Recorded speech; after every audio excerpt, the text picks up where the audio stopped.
Have you ever walked alone on a foggy country lane at night? That feeling of unease, where every shadow seems to move and every snap of a twig sends a shiver down your spine. In the misty landscapes of Britain, especially in East Anglia, that feeling has a name and a shape: Black Shuck.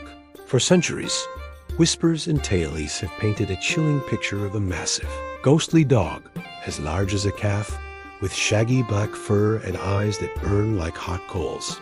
This isn't your friendly neighborhood pet. This is a creature of legend, a harbinger of doom. Seeing him once is a warning. Seeing him a second time is a death sentence. The name Shuck likely comes from the Old English word skuka, which means demon or devil. So, right from the name, you know this is serious business. Unlike many cryptids or monsters that lurk in the wilderness, Black Shuck is often seen on coastlines, in churchyards, by desolate roads, and even crossing ancient bridges. He walks the liminal spaces, the places between worlds. One of the most famous and terrifying accounts of Black Shuck comes from August 4th, 1577. A date forever etched into the folklore of Suffolk. On that day, during a violent thunderstorm, the parishioners of Holy Trinity Church in Blithburgh were huddled together, praying for safety. Suddenly, the church doors burst open with a deafening crash. Through the splintered wood strode the massive black dog. Panic erupted. The creature tore through the congregation, its fiery eyes a terrifying beacon in the dim light. It's said to have killed a man and a boy before lunging at the church steeple, causing it to collapse through the roof. As quickly as it appeared, it vanished, leaving behind chaos, death, and something else: scorch marks on the north door. These marks, known as the Devil's Fingerprints, can still be seen on the door of Blithburgh Church today, a permanent scar from that horrific night. But the beast's rampage wasn't over. That very same night, about 12 miles away in St. Mary's Church, Bungay, another congregation was enduring the same storm. And again, a monstrous black dog burst into the church. It ran down the aisle between the terrified people, wringing the necks of two who were kneeling in prayer. The flash of its arrival was so bright, it was as if the church interior had been lit by 100 candles. Then it was gone, leaving behind the same scent of sulfur and a lasting legacy of fear. So what is Black Shuck? Is he a demon? A ghost? A guardian of ancient pathways? The theories are as varied as the sightings. Some believe he's the spectral hound of the Norse god Odin, part of the legendary wild hunt that rides across the winter sky. This ties him to pre-Christian mythology, a remnant of older, pagan beliefs that Christianity tried to demonize. Another popular theory is that Black Shuck is a psychopomp, a spirit guide. In this interpretation, he isn't necessarily evil. Instead, he helps guide the souls of the deceased to the afterlife. This would explain why he's so often seen in churchyards and near ancient burial mounds. Perhaps he's not a bringer of death, but an escort for those who have already passed. And there's a gentler side to some of the stories too. In certain tailies, Black Shuck acts as a protector, especially for women walking alone at night. In these accounts, the giant dog appears and silently walks beside the lone traveler, warding off any potential danger. Once the person is safely home, the dog simply vanishes into the darkness.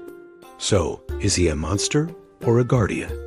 It seems to depend on who you ask, and maybe on your own intentions. Of course, we have to consider the more skeptical explanations. Could Black Shuck just be a case of mistaken identity? A large, stray dog seen in the fog-drenched, poorly lit nights of centuries past? Fear and superstition could easily transform a big, dark animal into a supernatural monster with glowing eyes. The power of suggestion is strong, and once a legend takes root, people might start interpreting ordinary events through a supernatural lens. There's also the possibility of a neurological explanation. Some researchers suggest that the glowing eyes described in the stories could be related to electrical phenomena. During thunderstorms, like ball lightning. Or perhaps it's connected to something called the luminosity of the retina, where under certain conditions of fear and darkness, our own eyes can play tricks on us. But the legend is far from dead. Sightings of large, mysterious black dogs continue to this day all across Britain, not just in East Anglia. In the 1950s, a man in Scotland reported seeing a black dog as large as a horse on a lonely road. In 2013, archaeologists excavating the ruins of Leiston Abbey in Suffolk, not far from Blythburgh in Bungay, made a startling discovery. They unearthed the skeleton of a huge dog, estimated to be over 7 feet long from nose to tail. Carbon dating placed its death around the time of the infamous church attacks in 1577. Coincidence? Or could this be the physical remains of the legendary Black Shuck? The skeleton certainly reignited public fascination with the story. While scientists might argue it was just an unusually large dog, a mastiff or a wolfhound, for believers, it was tangible proof.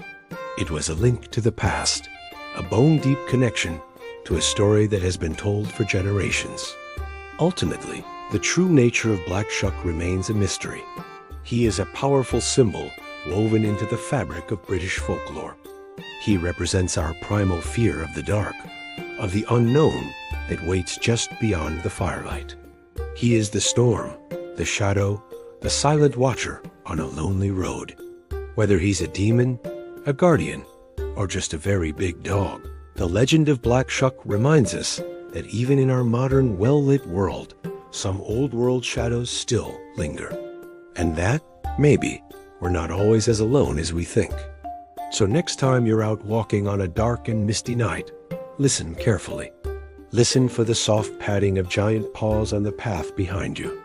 And if you see a pair of eyes burning like coals in the darkness, well, maybe you should just pick up the pace and not look back. Thanks for joining me on this journey into the misty legends of Britain. If you enjoyed this story, don't forget to hit that like button, subscribe, and ring the bell so you don't miss our next dive into the world of folklore and mystery. See you next time.